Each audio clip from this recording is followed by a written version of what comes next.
Let's get going on Town Hall.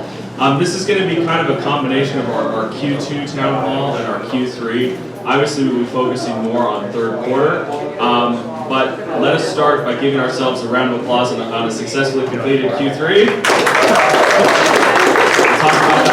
talk about that a little bit more, but I think if you look at sort of the mid 6 months, those middle 2 quarters of the year, a lot of good things to focus on and a lot of good things to build on. So. One thing, oh, sorry, I thought that was the microphone. I did want to start with our core values. This is something that Barb Jacobsmeyer, the VP of Inpatient Operations, wants us to keep in the forefront of our mind, and it's really going to be a focus for the next 12 months, making sure we're finding ways to embed these core values in the way that we work.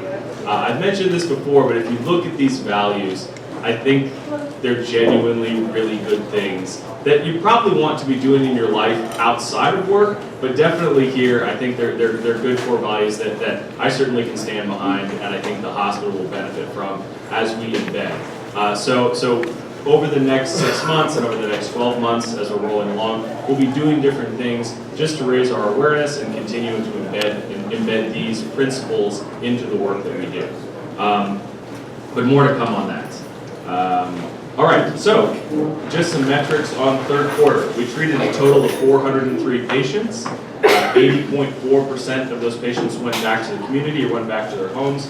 And we finished with our highest quarter in patient experience of the year, 87.2%. I think that shows a lot. You know, I failed to mention this on the last slide, but I think it is worth noting. When you look at the purpose of our company, I want to point out on the top there, it says, we exist to provide a better way to care. And then when you go on and you look at our metrics and you think of those 403 lives, 403 people that came through our hospital, and that 80% of those went home, 87% of those had a good experience, a 5-star experience with our hospital. It's really incredible. I mean, we're actually making a significant impact on this community, one life at a time. And so, you know, we talk about metrics. You have to when you're managing a business of this size, but always remember, at the core of healthcare and at the core of what we do, we serve this population, we serve this community one person at a time. It's people at the core of our business. It's you, it's the patients that we serve. And so I tend to be a data-driven guy. I like the numbers, I like talking about them, but I think it's important that any time we're talking about it, we remember what's the point of all those numbers? What's the point of everything we're looking at? So that we can improve our quality of care.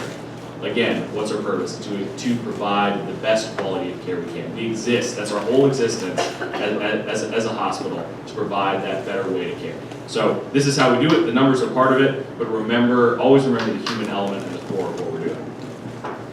Okay, so I wanted to highlight a couple of sort of key things from Q3. The top one, in case there's anyone in the room that doesn't know, I am now the CEO. So, just, you know, if that's a surprise to you, it's okay. Just keep it to yourself. But I did want to talk about one thing with that. If you look back over the last year, I think one consistent theme for 2019 has been change. Our previous CEO, Mike, who's now over in Henderson, he went out on extended leave at the beginning of second quarter. So you think all the way back to March, April, that whole time up until about 6 weeks ago when I was officially put in as CEO, we've been in kind of a transition phase or a limbo phase.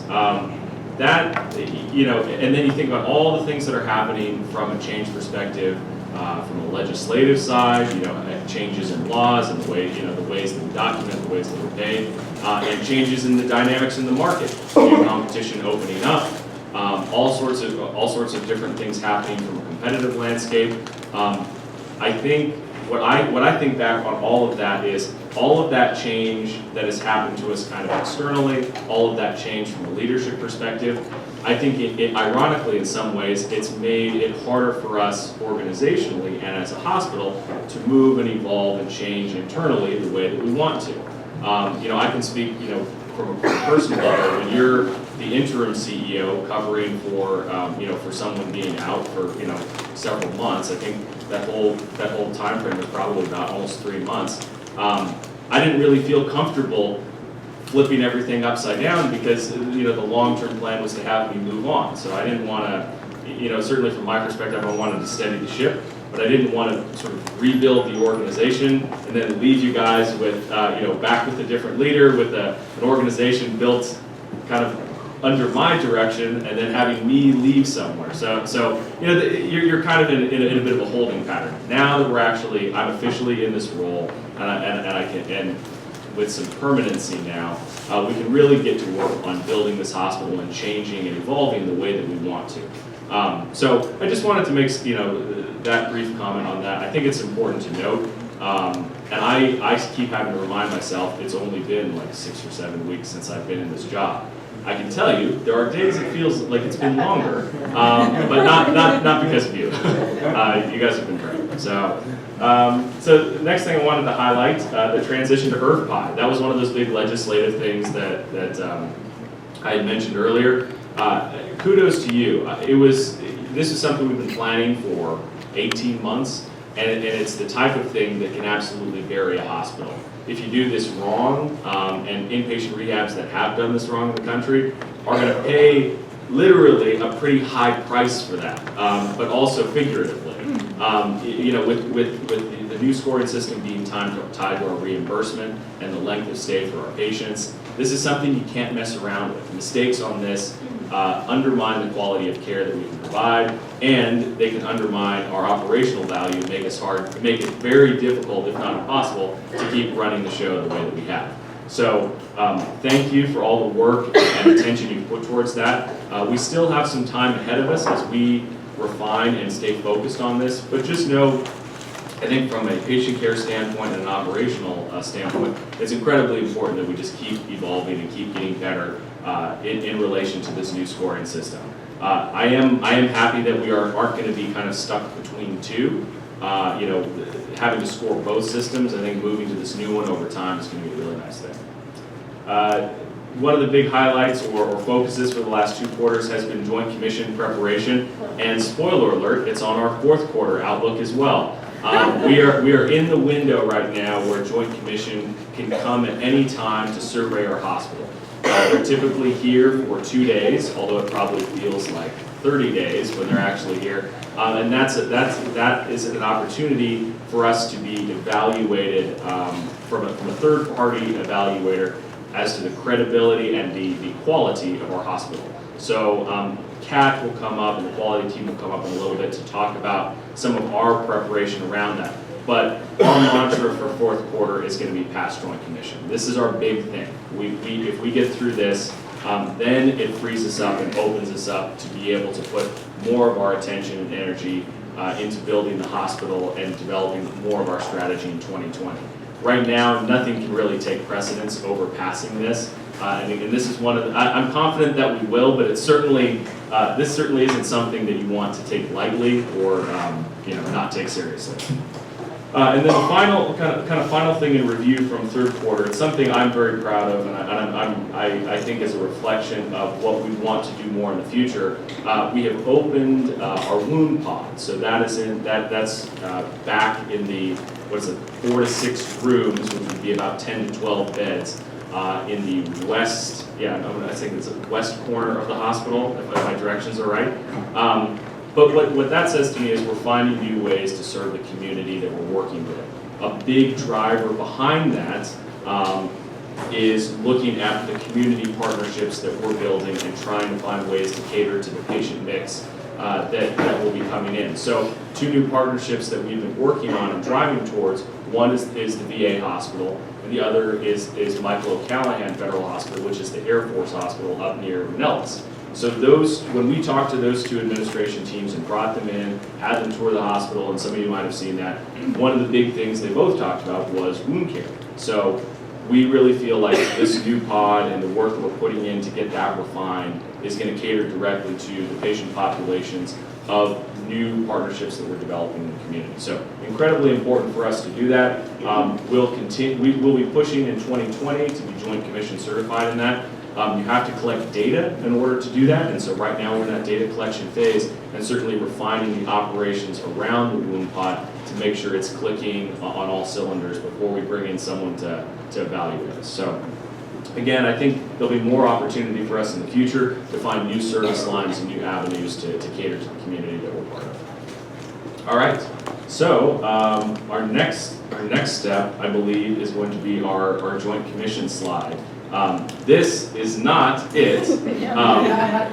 Yes, there we go. Okay. But I'll turn it over to Kat and have her go through that. So thanks. Hello.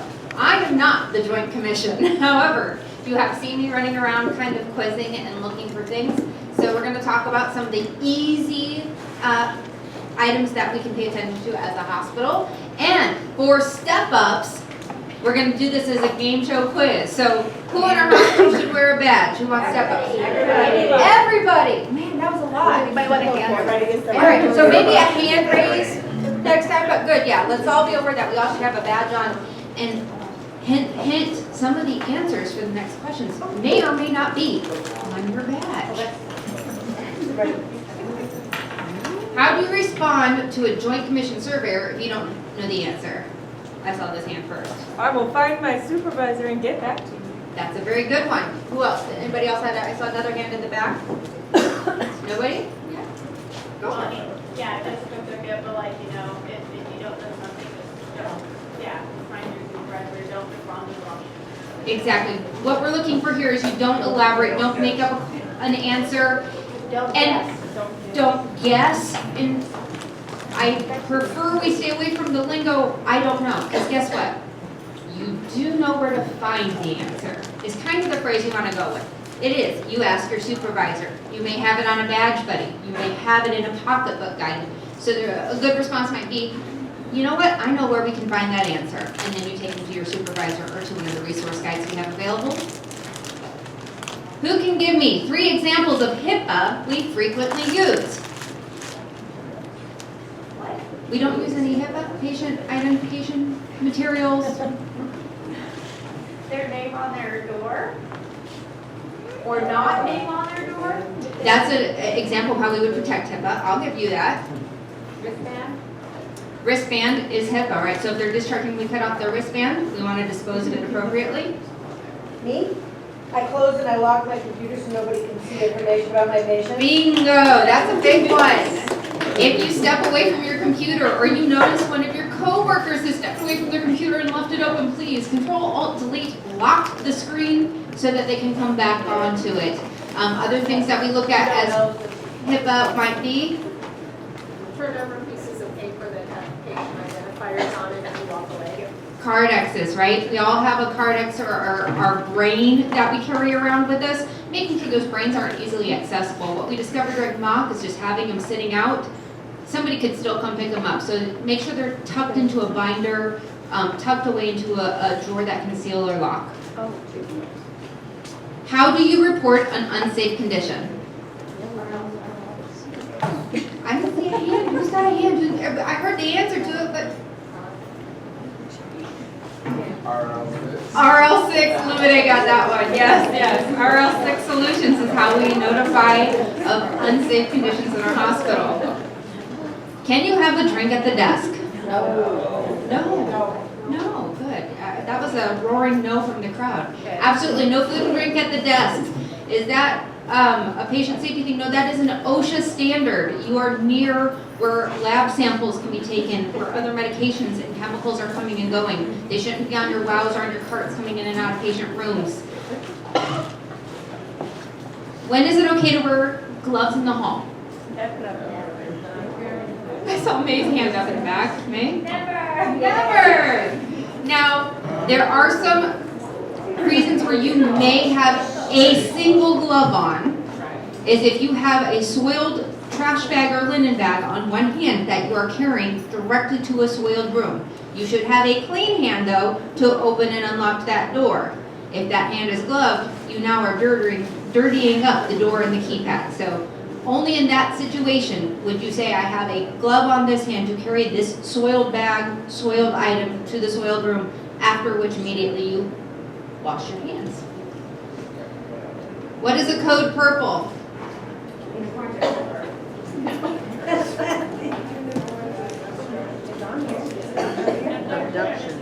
Abduction or missing person. Absolutely, Rebecca's got that one. Again, your badge buddies are a good friend to have around with you. Tell me a national patient safety goal. Up front. Identify patients correctly. Absolutely. If you do not have the 2019 badge buddy with patient safety goals, please notify your supervisor. You should have those. They've pretty much been the same for the last 3 to 5 years. So even if you have one that says 2016, it has the current information on it. What is race and pass? Oh, nobody's going to know that pass. Rescue alarm, contain, extinguish, /evacuate. Yes, that was race. And what is pass? Pull and release. Absolutely. Our fire safety goals. The other thing with fire safety, guys, is making sure that you never block a fire emergency pole or a fire extinguisher or emergency exits. And who can remember when we did our competency here, the Joint Commission's goal? What is their big goal? Zero harm, exactly. The goal for Joint Commission is to help us improve our environment to protect our patients and keep them safe and help us be a better hospital. Be nice, be polite, be friendly. They're here to help. It's an awesome service that we have with them, that they come to us and they help us identify areas on which we can improve. And their target is always to have zero harm for our patients. Yes. All right, so I'm not going to spend a ton of time on this. This is more just going to highlight something we're going to a topic that we're going to be covering in fourth quarter or for the next 2 quarters. This is something we talked about at the Nevada Hospital Association. I guess that would have been last month when we were meeting with them, and it's this concept called social determinants of health. So, what are the things that go into a person's overall health? And one of the big challenges that we run into in Clark County, being, depending on how you check the statistics, between the 6th and 8th largest homeless population in the country, is how do we as healthcare providers set clear boundaries with our patients and their families about what we can provide and what help we can provide to them, but not overextending ourselves into areas that we just aren't equipped. And so it's really tough to see from a distance. So I'll email this out to you. We had a number of presentations from all levels of healthcare, and even some of our third parties that aren't necessarily hospital providers, but are doing more of the community work, trying to pull together resources for our homeless and indigent. And one of the big things they hammered home to us as healthcare providers, they said, look, you guys are a very important part of a patient's overall health, but you can only drive about 20% of a patient's health at the hospital level. So by the care that you provide, certainly the therapy that we're providing, those things are going to make the patient healthier, but they won't be, you guys can't take on the burden at an individual hospital level of trying to solve every problem for every patient from a health perspective. So they talked about socioeconomic factors like education, job status, income, housing, physical environment, so what neighborhoods they're coming from and what challenges they have from there, and then health behaviors. You can make recommendations, you can educate, but you can't force the patients to make necessarily healthier choices or better life choices from a health perspective. And so, you know, just on a personal note, it can be incredibly hard to sort this out on a day-to-day basis. Many of us, and I would say most of us, probably got into healthcare because we wanted to help people and we wanted to make an impact. But one of the greatest challenges that we have is remembering the great value in the 20% we can provide in making these patients healthier without getting caught up on the 80% that we really just don't have the resources to address. And that's a tough thing. It's a really tough thing. But I think when you talk, you know, when I was talking to healthcare providers at this conference, you find that the hospitals and the healthcare systems that have learned to do this, that have learned to do it well, it's an important part of longevity in this career, right, and in this field. if we go and spend too much time or even mental energy focusing on some of these other social determinants of health that we can't move the needle on, we lose track of the good that we can do, which is the health and fitness of these patients. So that's going to be something that we will target and talk about more over time. But I just wanted to throw that out there, just to kind of get the wheels, the mind working on that. So enough on that. We will come back to that later. The next thing I'd like to turn over to Cheryl, and we're going to talk about some employee awards. So Cheryl.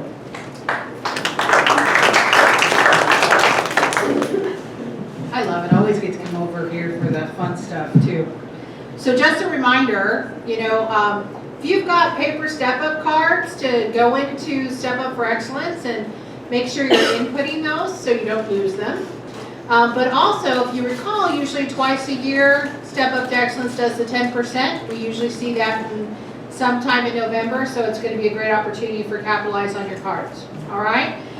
So I'm going to ask that everybody kind of hold applause to the end. So we didn't have town hall at the end of second quarter, so I'm going to introduce those that won for second quarter and remind everybody that the nominations forms for employees of the month are located in the service corridor, near the nurses corridor, and at the HR office. So if you see a fellow peer that's stepping up, doing something over and above, please take the opportunity and nominate them for Employee of the Month. So for April 2019, Esteban Pardo Molina was our Employee of the Month. One of the prime reasons he won his award is his dedication to his patients and him frequently being acknowledged. Is he here?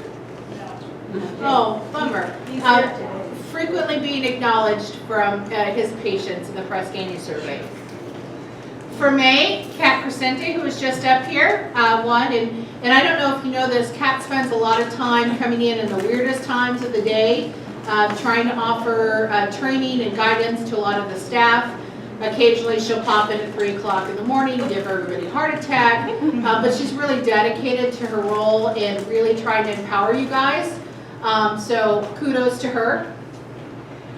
For June, it was Kim Mioli. Kim Mioli is another one who's been kind of a great asset to a nursing team. She's recently become a preceptor for nursing, and for any of you that have attended Mindfulness Mondays, she volunteers her time to come in and do meditation for a half hour for staff. And if that's something you guys want to do, let me know, and I'll tell you what days we're doing that. So for employee quarter for second quarter was Kat Crescente.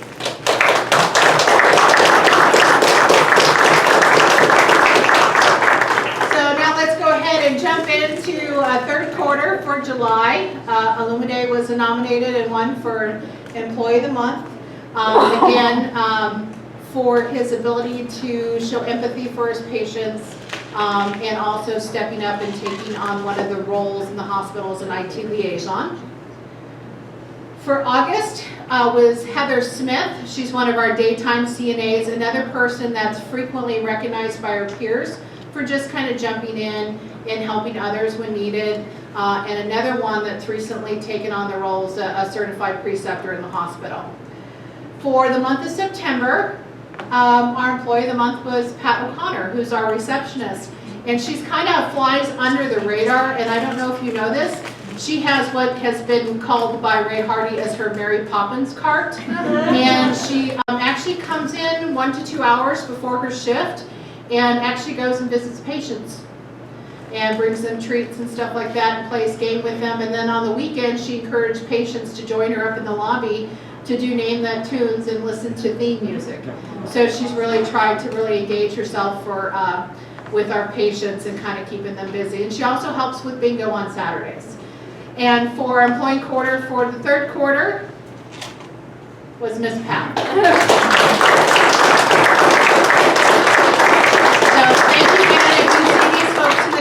Give them a nice pat on the back. We do post it up on our board there.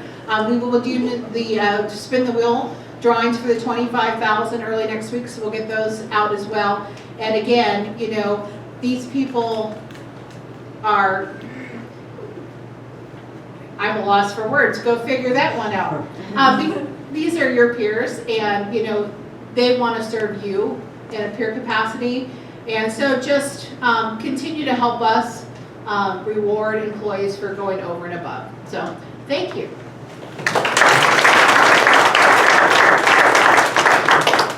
All right, and then I will just I'll just wrap it up with an outlook on the fourth quarter and kind of highlight some of the big things coming up.